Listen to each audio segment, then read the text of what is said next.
Fala comigo, rapaziada, sejam bem-vindos a mais um vídeo aqui do canal. E agora a gente vai falar sobre os principais acontecimentos da semana. Teve Estreito de Hormuz fechado, teve ameaça de Donald Trump a uma nação inteira, segundo ele. Depois a gente teve o Estreito reaberto. A gente teve a Amazon divulgando que vai entrar no mercado de chips ultra tecnológicos para não depender de Nvidia, e a gente teve dados de inflação lá nos Estados Unidos que saiu hoje, o que é extremamente importante para nós investidores, porque indica para nós quais serão os rumos da política monetária do Fed, que é o Banco Central Americano. E meu amigo, o Fed é o fodão da história. Se o Fed falar, tudo aquilo que o mundo enxerga com relação ao que está sendo falado vai ser basicamente colocado para outras nações, não necessariamente no mesmo tempo, mas em algum momento sim, já que os títulos de 10 anos dos Estados Unidos, a taxa de juros americana também de curto prazo, determina para onde o dinheiro corre no mundo. Inclusive esse ano é um ano que tende a ser muito bom para os emergentes. A gente tem um enfraquecimento do dólar frente a outras moedas, principalmente pelo cenário fortalecimento da indústria americana e o enfraquecimento da moeda para os Estados Unidos também terem uma balança comercial diferente do que eles vinham fazendo. Eles importavam muito de outras nações, o que acabava barateando os custos para os americanos e, consequentemente, os dados de inflação vinham mais convergentes com a meta, principalmente pós-pandemia. Agora, quando você tem uma industrialização, você tira a competitividade de mercados externos para dentro do país, naturalmente os preços podem subir. Só que esse ano é um ano determinante lá nos Estados Unidos, porque a gente tem meio de mandato, ou seja, a gente tem um congresso americano, eleições lá nos Estados Unidos, a gente tem um descasamento, né, tem as eleições presidenciais e 2 anos depois a gente tem a movimentação para como vai se formar o congresso, e um congresso forte, né, alinhado com o governo, ajuda o Donald Trump a governar. Um congresso fraco contra o governo faz com que o Donald Trump não consiga fazer nada. Inclusive, ele pode ser até impedido de exercer suas funções, inclusive. Então, assim, no Brasil também é muito parecido. Um presidente sem força no Senado e Câmara, ele não consegue governar. Então, basicamente isso. A gente teve bastante coisa importante. Começando pelo Estreito de Hormuz. A gente falou muito sobre isso essa semana. Pegar aqui os principais pontos que eu separei para vocês. Começando por segunda-feira. Segunda, a gente teve, basicamente, um ultimato do Donald Trump, segunda e terça, para que o Estreito de Hormuz fosse reaberto. Para quem não conhece a região, a gente tem lá o Kuwait, os Emirados, os grandes produtores de petróleo da região precisam transportar o seu petróleo pelo aquele pequeno estreito que tem ali na frente do Irã. E o Irã é um dos principais responsáveis para a entrada e saída ali da região. E com o estreito fechado, né, praticamente fechado, passam 120 navios por dia, e recentemente estava passando 10, 15, com o estreito praticamente fechado, esses países não conseguiam desaguar o petróleo que eles produziam. O que isso significa? Você tem que estocar mais petróleo, você tem que parar a sua produção de petróleo, porque você não consegue mais escoar, e aí você tem um choque na oferta de petróleo ao redor do mundo. E é por isso que o petróleo ficou tão caro, né? As expectativas de que poderiam faltar petróleo fizeram com que o preço do petróleo subisse. Tanto é que várias petrolíferas na bolsa se beneficiaram no curto prazo disso. No longo prazo eu vejo como ruim. Você pode ter até um desabastecimento, mas de maneira geral no curto prazo, já que as receitas das petrolíferas andam em linha com o preço de petróleo, muitas delas se beneficiaram no curto prazo. A Petrobras é um caso à parte porque a gente teve uma intervenção do governo muito forte. Tanto é que nossa gasolina, nosso diesel, está abaixo do preço internacional que é praticado ao redor do mundo. Então, de maneira geral, com o estreito fechado, você não tem uma parte relevante, 20% do petróleo global, passando por ali. E isso é um número muito grande. São milhões e milhões de barris de petróleo. E aí, Donald Trump falou o seguinte: se vocês não abrirem essa região, o negócio vai ficar louco para vocês. Uma nação inteira poderá sofrer. E aí, na terça-feira, a gente teve uma resolução do conflito. Foi mandada uma carta lá do secretário lá do Irã, de Teherã, pro Trump, ó, tem 10 coisas que eu quero que você cumpra para que a gente reabra o estreito. E aí o Trump falou, beleza, vocês precisam reabrir o estreito para eu tirar minhas tropas. Então em 2 semanas a gente para de guerrear e a gente tenta entrar em um acordo durante esse período. E aí o que acontece, pessoal? Por que um dos pontos importantes pro Irã querer uma resolução rápida desse conflito? Porque os países da região já estão se organizando para construir uma infraestrutura para não depender daquela rota. Uma infraestrutura terrestre, principalmente. Oleodutos, a parte de transporte de petróleo também por uma infraestrutura ferroviária, mas principalmente por oleodutos, como foi lá no início do século passado nos Estados Unidos, quando a gente teve uma grande revolução. A gente teve a costa leste e oeste sendo ligada por ferrovias e por oleodutos.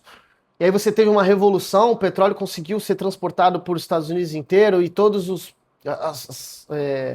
insumos, as cargas também transportadas por ferrovias. Para quem não conhece a história de Vanderbilt e de Rockefeller, são dois dos grandes parceiros da época que fizeram uma grande industrialização americana. E aí os produtores de petróleo da região ali do Golfo, ali do Oriente Médio, que necessitam do Estreito de Hormuz, vão se reunir, já estão se reunindo para depender menos daquela região. Óbvio que você não cria uma infraestrutura em 2 meses. Vai demorar alguns anos para isso. Mas se o Irã não se movimentar, esse é um dos pontos, com o Estreito fechado, eles podem perder todo o seu poder de barganha, inclusive é o único poder de barganha deles, e aí eles ficariam muito frágeis. Esse é um dos pontos mais discutidos na mídia global, falando do mercado como um todo. E dentro dessa análise, dessa forma de enxergar, a gente pode ter realmente uma resolução nessas próximas 2 semanas em prol do Irã. Os Estados Unidos dizem que os seus principais objetivos foram atingidos. O que isso significa? Urânio enriquecido, principal ponto que os Estados Unidos buscou na região para tirar o poder de armas nucleares do Irã. E aí a gente pode ter algumas conclusões tiradas nisso. A narrativa dos Estados Unidos é que eles atingiram seus objetivos, a do Irã é que os Estados Unidos não atingiram seu objetivo, e a gente vai ter uma guerra de narrativas aí. Mas o que importa aparentemente as coisas devem se resolver em 2 semanas.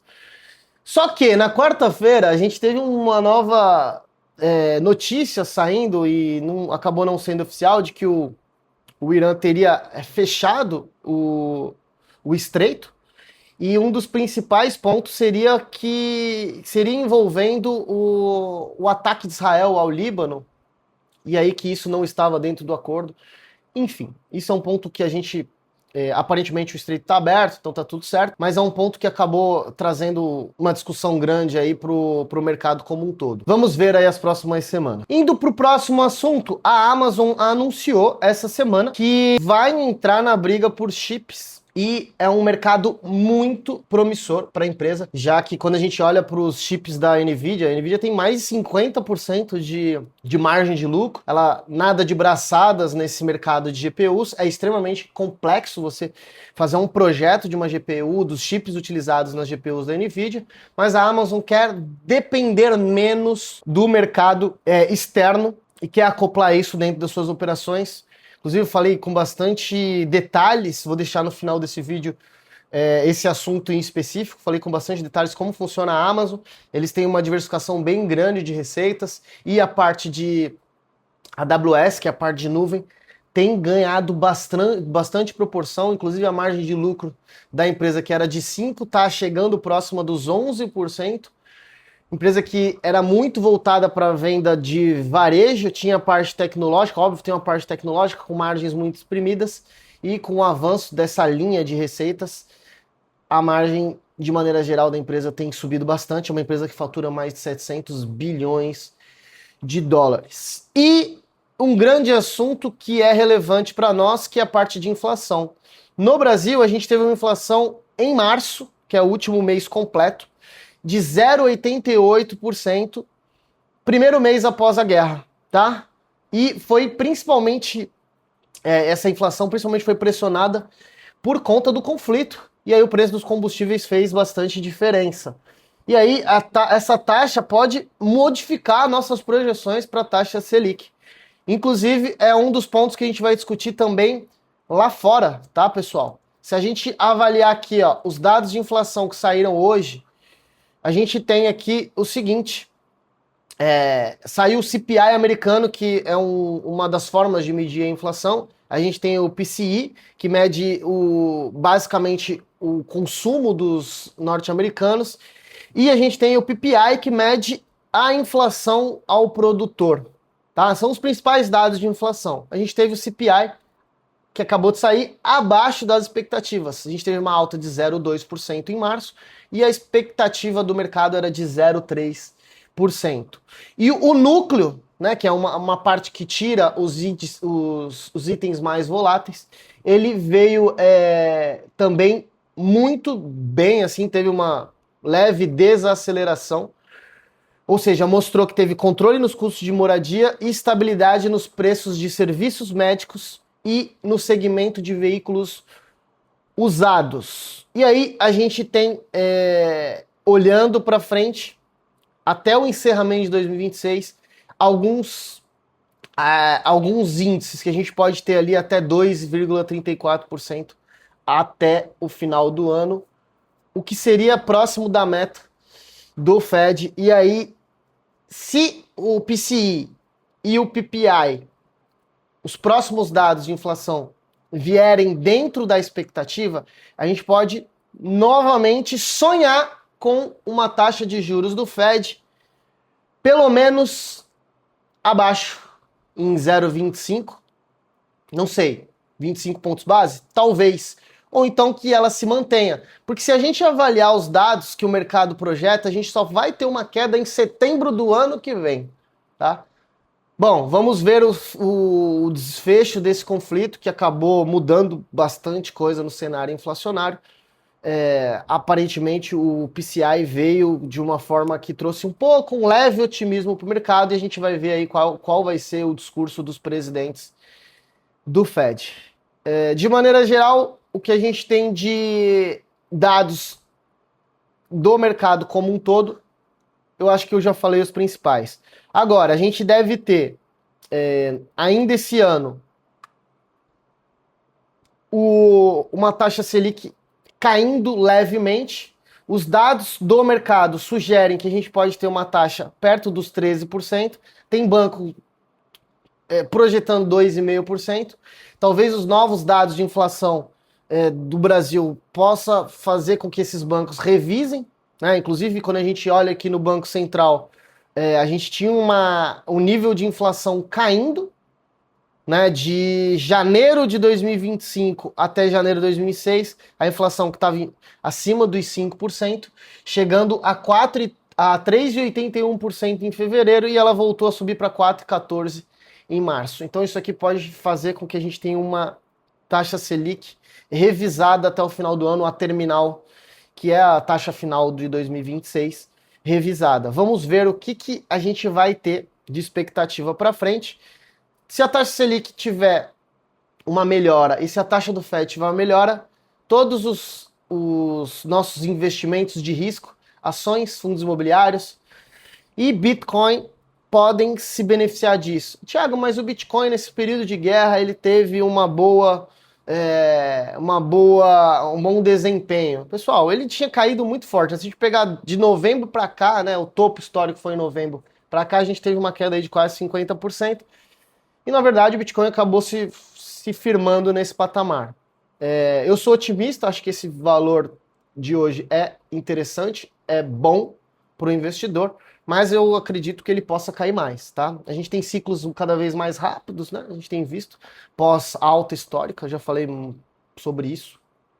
Mas, de maneira geral, eu acredito que a gente vai precisar entender aí quais serão os dados de inflação aí para os próximos dias. Beleza? A gente deve ter em breve aí os primeiros resultados saindo do primeiro trimestre de 2026, e a gente vai olhar de perto as empresas de tecnologia, principalmente a Nvidia, que puxa o mercado como um todo.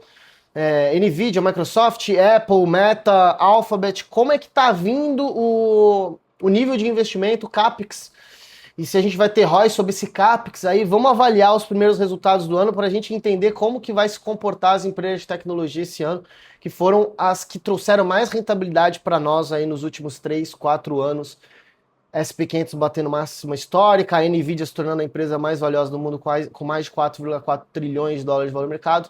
Então, vamos esperar aí os próximos resultados dessas empresas aí no primeiro trimestre.